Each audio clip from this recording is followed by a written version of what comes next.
Bismillahirrahmanirrahim. Assalamualaikum warahmatullahi wabarakatuh. Waalaikumsalam warahmatullahi wabarakatuh. Bertemu lagi di edisi podcast Fakultas Ekonomi dan Bisnis, ngobrol bareng dengan hari ini temanya alhamdulillah kita kedatangan langsung spesial khusus di hari ini di acara dalam rangka pemeriahan Fakultas Ekonomi Bisnis Festival 2024. Kami sudah kedatangan Kepala OJK Bapak Agus Muntolib, yang terhormat Bapak saya sampaikan salam hormat, salam bakti.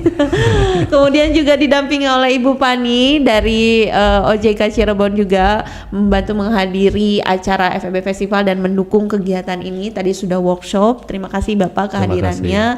Dan sekarang kita ngobrol-ngobrol santai Pak. Di samping saya juga sudah ada Pak Dekan kami Fakultas Ekonomi dan Bisnis, ada Bapak Dr. Asep Gunawan MSI. Bapak selalu mendampingi saya. Selamat pagi semuanya. Ya, semoga sehat selalu Bapak. Amin. Ya, baik, hari ini sudah ngobrol di dalam ngobrol-ngobrol FEB Podcast ini sebetulnya kita ngobrol santai Pak terkait pengawasan OJK khususnya yang tadi disampaikan pentingnya pengawasan OJK khususnya masuk ke dalam mahasiswa Pak, karena dengan tadi ada pembicaraan terkait dengan waspada investasi, kemudian juga ada tadi bahasan mengenai pentingnya meningkatkan kesadaran investasi bagi mahasiswa sejak dini ya Pak ya.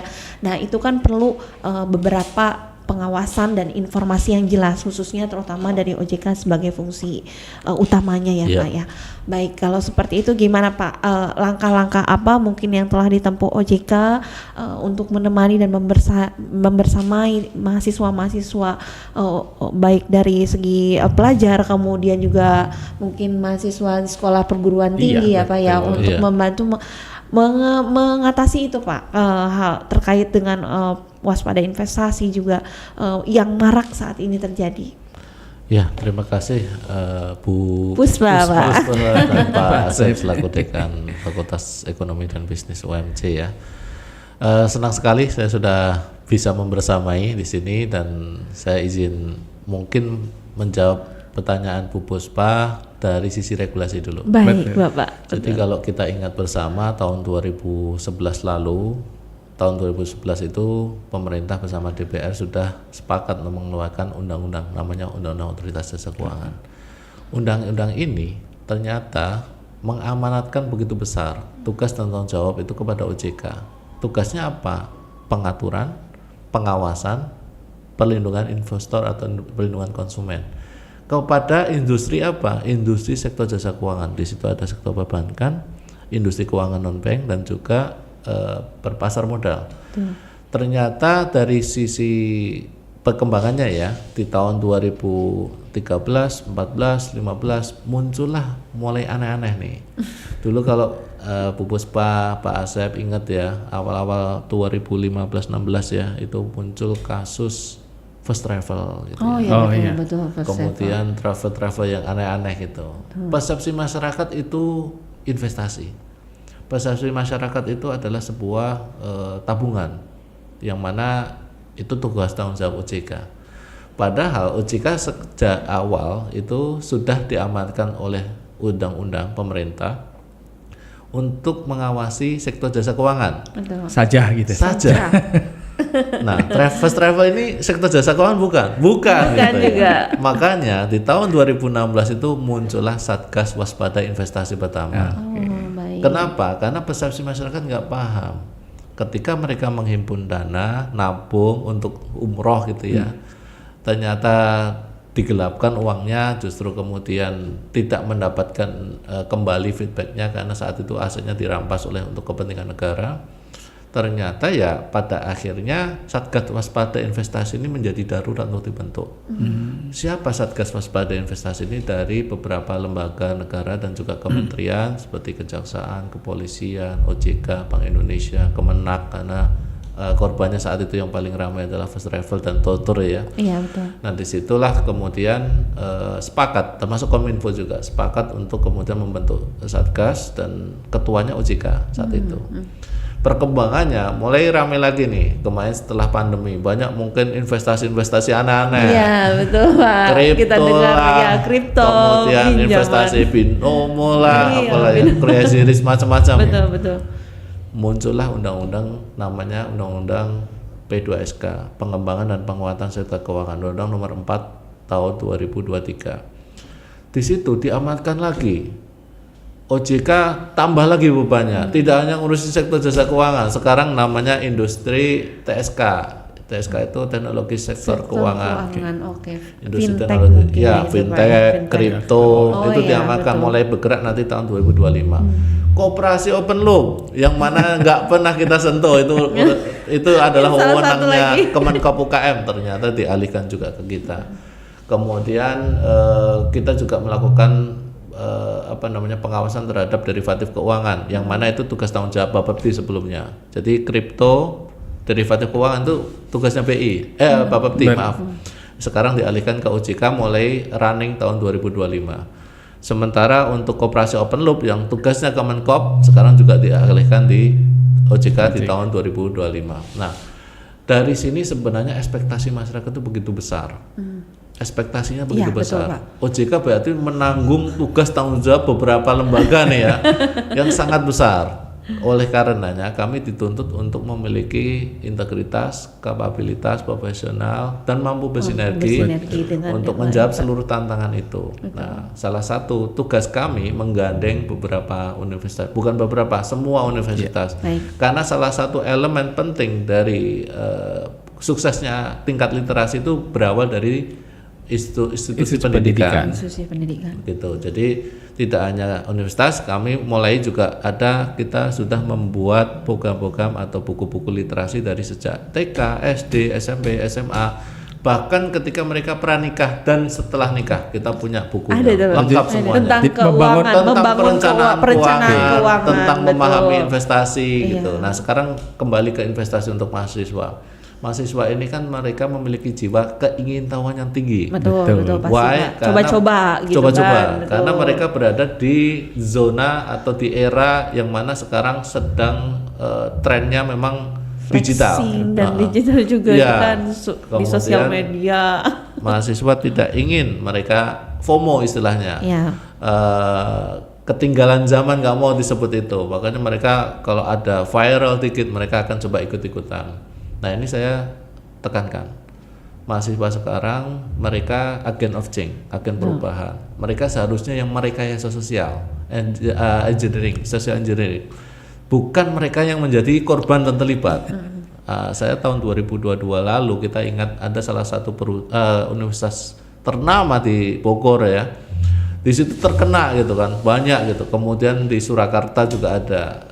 Jadi saya sangat sayangkan kalau mahasiswa saja yang melek akses informasi, melek pengetahuan, melek digital, tertipu. Bahaya sangat. Jadi kami mencoba menggandeng beberapa institusi dan juga salah satu institusi pendidikan untuk kita mari sama-sama kita jaga betul, kita berikan literasi, kita berikan edukasi. Dan salah satu program kita itu ya Bu Pani, namanya Duta Literasi Keuangan. Nanti Bu Pani akan menjelaskan sedikit lah gitu. Jadi saya tekankan mahasiswa sekarang memiliki peran tambahan, tidak hanya sebagai agen of change, tapi dia harus memiliki kemampuan atau kapasitas sebagai social engineering melalui program kita Duta Literasi. Duta Literasi, baik. Begitu. Cirebon ini tantangannya luar biasa ya. Itu kan dulu ada beberapa kasus-kasus katakanlah dulu investasi bodong itu justru banyak terjadi juga di Cirebon itu. Jadi gimana tuh Bapak sekarang itu ditugaskan di kawasan Radimuka ditempatkan di mana kasus-kasus investasi bodong itu justru dulu kan beberapa kali muncul di Cirebon gitu kan. Iya. Gimana tuh? Iya, saya coba jawab dulu, nanti mungkin Bu Pani akan menambahkan. Jadi saya cukup kaget juga waktu saya ditempatkan di sini. Ternyata memang salah satu PR bersama kita Bapak. Bahwa investasi itu banyak sekali diendos oleh tokoh-tokoh masyarakat, tokoh-tokoh agama, yang mana itu menjadi seolah-olah yakin. Iya, betul. Mereka panutan saya, nggak mungkin menjerumuskan saya begitu kan. mereka artis idola saya, nggak mungkin mereka akan menipu saya, ternyata enggak. Iya. Sekarang eranya era gila. Jadi kalau orang nggak paham betul-betul, even artis, saya dulu juga tertipu. Waduh. Mohon maaf, saya korban first travel ini. Jadi saya bisa cerita Wah, sekarang. merasakan sekali ya Pak. Iya, karena apa? Waktu first travel ditawarkan itu tidak hanya menggandeng tokoh agama, artis. Oh ya betul. Berulang kali influencernya luar biasa. Kami tergiur sekali karena 14 juta sudah bisa berangkat umroh. Sementara saat itu kurang lebih paling murah itu 19 sampai 20 juta. Ini nggak message memang. Tapi ya sudahlah, karena saya dengan belajar tertipu, sekarang saya bisa belajar bercerita. Nah, betul, Bapak. Jadi kembali Pak, poin pentingnya memang ternyata influencer dari tokoh agama, kemudian selebritas mungkin yang bisa digunakan, itu juga tetap kitanya harus, fondasi kita kuat untuk memahami dan literasi terhadap produk-produk keuangannya juga harus jelas ya Bu ya. Baik. Boleh tadi langsung masuk ke Ibu Pani, tadi ada hal yang mau dijelaskan terkait dengan duta. Nah, ini kalau udah duta nih kayaknya seneng gitu nih mahasiswa nih.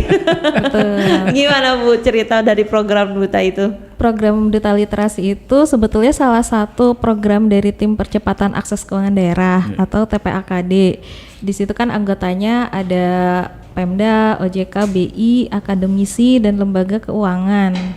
Nah, untuk program Duta Literasi, kita itu mencanangkan program tersebut untuk menyebarluaskan informasi terkait pemahaman keuangan, bahwa produk keuangan itu nggak cuma ada manfaatnya, sejembreng manfaatnya gitu, tapi ada juga risikonya melalui Duta Literasi tersebut.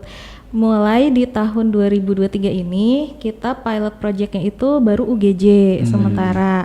Nah, nanti dari kebetulan ada 51 mahasiswa tersebut juga tergabung di GIBE-nya UGJ dan Tech Center, yang mana mereka juga kan punya akses ke UMKM langsung betul. Untuk pembuatan NIB, terus juga NPWP. Nah, kita memanfaatkan mereka untuk menyebarkan informasi terkait dengan produk perbankan, terus industri keuangan non-bank, dan pasar modal. Jadi kita itu TOT-nya ada 3 tahapan. 3 tahapan itu masing-masing materi. Pendalaman pertama materi perbankan dan kejahatan keuangan. Nah, materi kedua industri keuangan non-bank dan ITSK yang tadi, inovasi keuangan digital ya. Terus yang ketiga nanti terakhir adalah pasar modal. Nah, nanti tugas mereka itu di akhir ketika mereka KKN terjun ke masyarakat, mereka diminta menjelaskan lagi tuh materi yang diperoleh dari OJK. Tentunya juga kita dampingi ya, biar nanti kalau misalnya ada penjelasan yang minta lebih lanjut, kami akan bantu gitu. Sementara itu untuk perkotaan ya Bu ya? Kita kan adanya di kabupaten Bu, berarti ada kesempatan Bu, juga ada ya gitu. Jadi di kotanya sudah ada perwakilan, nah nanti di kabupaten kita masuk. Iya, gitu. boleh. Di tahun depan ya Pak ya. Sebagai pembagian wilayah Pak. Iya. Itulah mulai silaturahim hari ini, itu harapannya bisa menjadi jembatan untuk kita buat program yang sama. Amin. Betul. Jadi tadi dilihat dari ringkasannya memang cukup bagus ya Bu.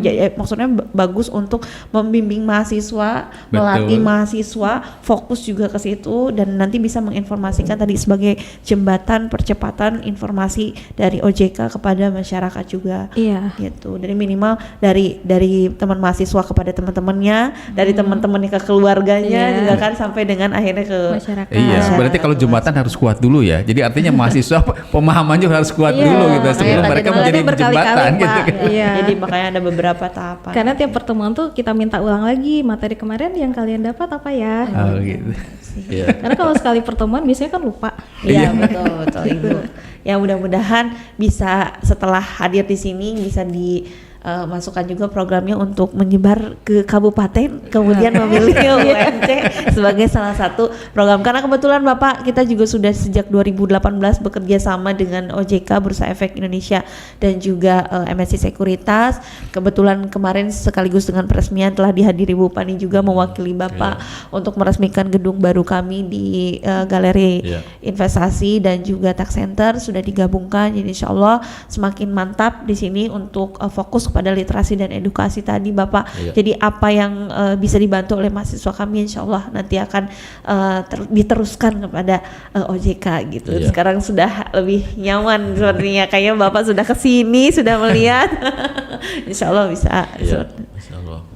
Mungkin saya sedikit memberikan penekanan ya buat teman-teman mahasiswa, terutama UMC. Prinsipnya saya dengan adik-adik itu dulu sama. Artinya saya pernah merasakan apa yang adik-adik lakukan. Tapi dari teman-teman yang sekarang harapannya sebagai nanti ya kita kalau bikin program duta literasi, ya kata kuncinya adalah jangan pernah menyerah dan kemudian tetap optimis. Jangan minder dan jangan minder. Begini, kalau misalnya saya dulu pernah saya minderan, satu semester itu saya nggak bisa bahasa Indonesia karena saya itu kan dibesarkan di keluarga di Solo. Jadi bahasanya krama dan Jawa gitu kan, bahasa pengantarnya. Jadi kami nggak dilatih cukup baik untuk berbahasa Indonesia secara bagus gitu. Kami belajarnya di kampus, kami belajar diskusi, kami belajar mengarrange, kami belajar untuk tanya jawab, kami belajar untuk public speaking, orasi. Disitulah yang kemudian teman-teman adik-adik itu harus mulai belajar soft skill itu, komunikasi, public speaking. Dengan duta literasi tadi, belajar paling cepat itu saat ketika dia mengajarkannya. Percaya deh. Jadi kalau adik-adik semuanya nanti yang akan ditunjuk duta literasi jangan minder karena belajar tercepat itu saat adik-adik mengajarkannya. Iya betul. Jadi kalau saya belajar cara teknik untuk saya belajar mempelajari, saya tuangkan itu ide-ide itu ke dalam sebuah PowerPoint dan kemudian saya ngajarkan. Nah, disitulah ilmu saya masuk. Betul. Karena nempel sekali, bekas sekali. Ya, jadi ilmu itu kalau di-share itu justru nambah kan. Kalau uang di-share itu habis itu. Kecuali sedekah. Sedekah nambah dia, Pak. Ya, insya Allah nambah Pak, pasti. Hitung-hitungannya. Baik, Bapak.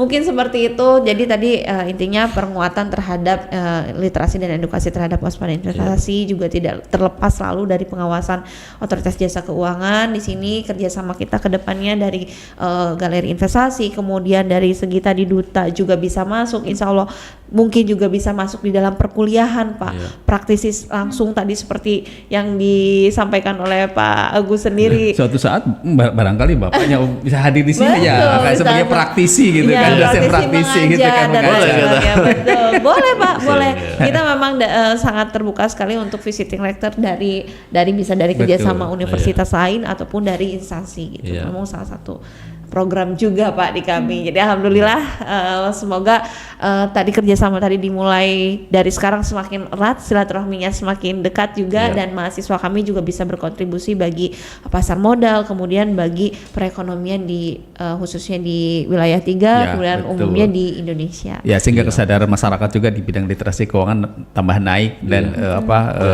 investasi bodong itu mudah-mudahan turun gitu kan. Tidak sama sekali mungkin sama 0 sampai 0, tetapi mudah-mudahan akan menurun seiring dengan pemahaman mereka terhadap keuangannya barangkali seperti itu ya. Iya, baik hatur nuhun, terima kasih banyak Bapak Agus. Mudah-mudahan dan Ibu Pani yang telah hadir di sini kita bisa masuk mungkin nanti di podcast seri F Fakultas Ekonomi dan Bisnis ngobrol bareng lainnya. Jadi ada beberapa series Bapak nanti mungkin juga akan tampil di sosial media kita juga, nanti akan kami informasikan bersama juga. Baik, terima kasih atas pertemuan hari ini. Kita bertemu lagi nanti di podcast FEB UMC ngobrol bareng di edisi berikutnya. Saya ucapkan terima kasih juga kepada semua yang terlibat dan mendukung di acara podcast FEB ini. Kita berjumpa lagi. Wassalamualaikum warahmatullahi wabarakatuh. Waalaikumsalam warahmatullahi wabarakatuh.